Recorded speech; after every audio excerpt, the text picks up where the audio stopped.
आज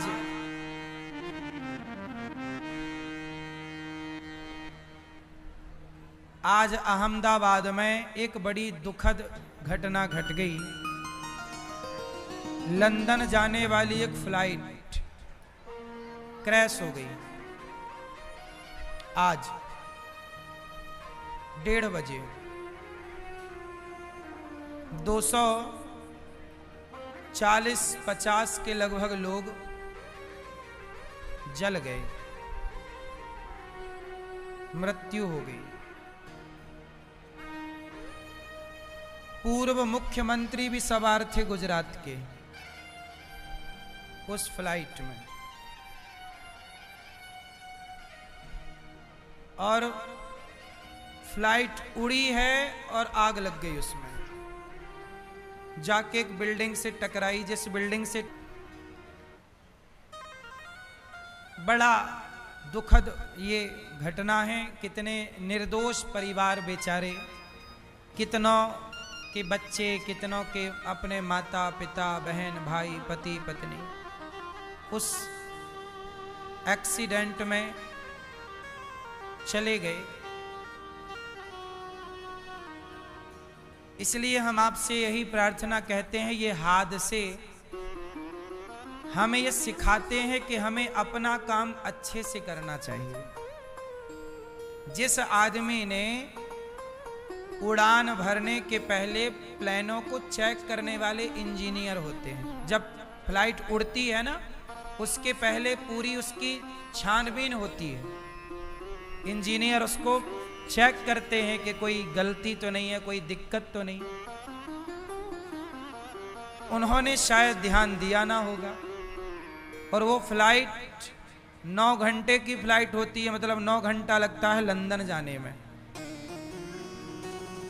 तो लंदन जा रही थी वो,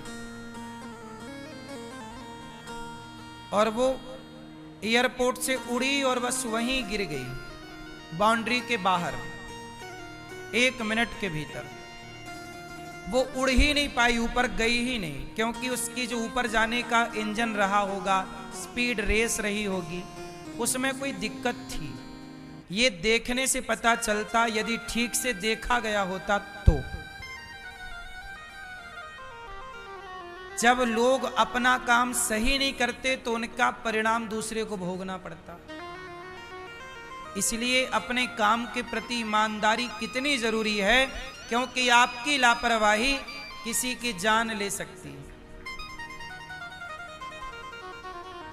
अब उड़ान से पहले पूरा चेकअप होता है, ठीक से चेक क्यों नहीं किया गया?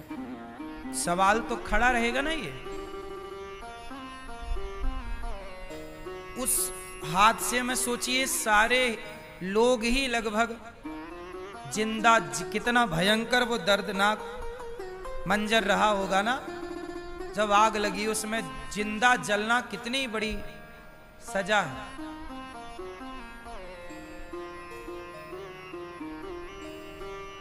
बड़ा दुखद है ये, डराने वाले हैं ये हादसे।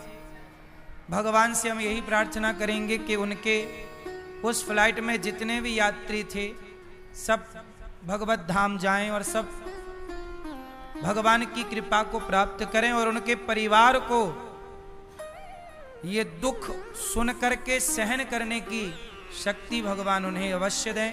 यही भगवान जी से प्रार्थना, क्योंकि ये तकलीफ सही नहीं जाती।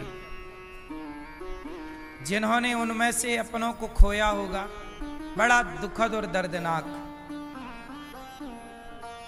गलती ना हो, अपने अपने काम को प्रत्येक व्यक्ति ईमानदारी से करे,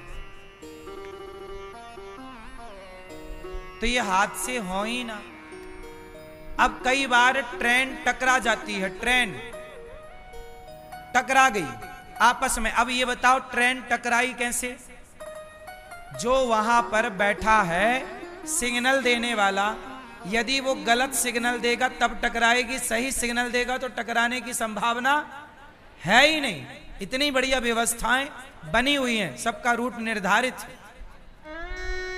एक व्यक्ति की लापरवाही होती है, वो सिग्नल देना भूल जाता है, या सो जाता होगा, भगवान जाने। गलत सिग्नल दे दिया, एक ही ट्रैक पर दो ट्रेन आ गई, आमने सामने टकरा गई। कितना बार ऐसा हुआ और निर्दोष लोग मारे गए। आपकी एक जरा सी गलती कितना बड़ा नुकसान कर सकती है, ये सबक है। इसलिए कहता हूं कि अपना काम बड़ी ईमानदारी से करो, जो काम दिया गया है ईमानदारी से। लापरवाही आप तो कर लेंगे,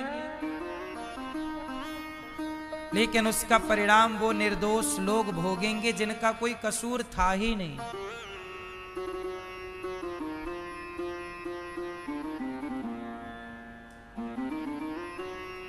जबकि फ्लाइट की यात्रा सबसे सुरक्षित यात्रा मानी जाती है।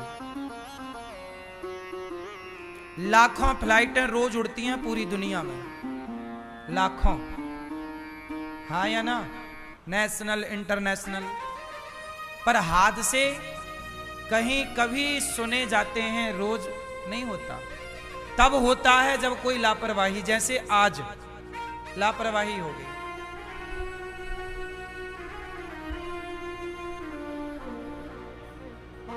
वरना अभी देखो ना, अभी पाकिस्तान के युद्ध के बाद एक फ्लाइट हमारी आकाश में फंस गई थी तूफान में।